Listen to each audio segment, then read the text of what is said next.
Palacio Salvo. This palace is located on the Independence Square, where 18 de Julio Avenue, Main Street, begins. It was inaugurated in the year 1828 and built by the architect Mario Palanti.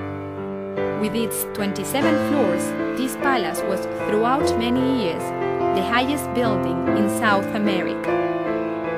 It was the product of a time of great splendor, where the economy was at its peak in the country and in the world.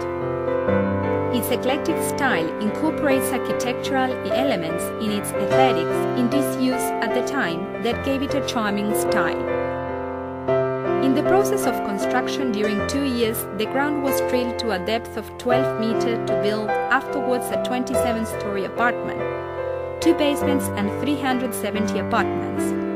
It has a height of 95 meters with reinforced concrete and stone ground granite foundations from the ground floor to the 7th floor.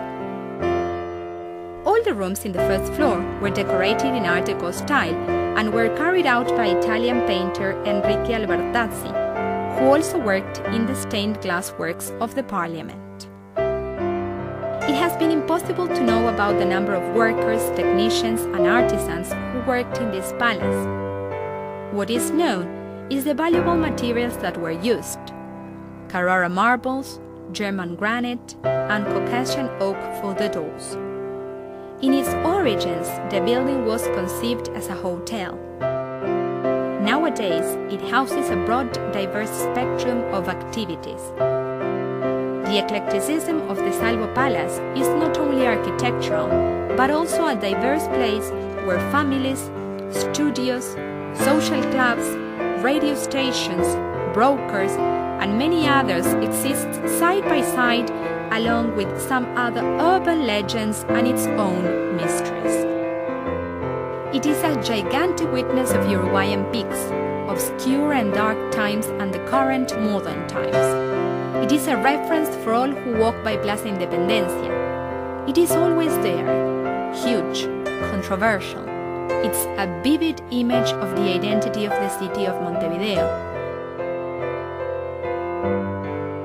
On the ground floor of the palace, the most famous tango music of the world was born, La Comparsita, a music work by Uruguayan Gerardo Matos Rodriguez.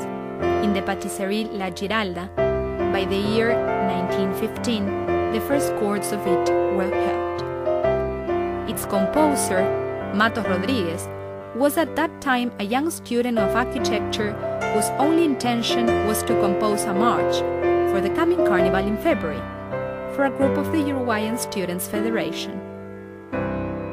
It was in April 1916 that the young 17-year-old Matos Rodriguez, by instance of a friend, hands out the music to the director and pianist Roberto Firpo, who at that time conducted his own orchestra at the Café La Giralda, heart of the tango music in the city of Montevideo.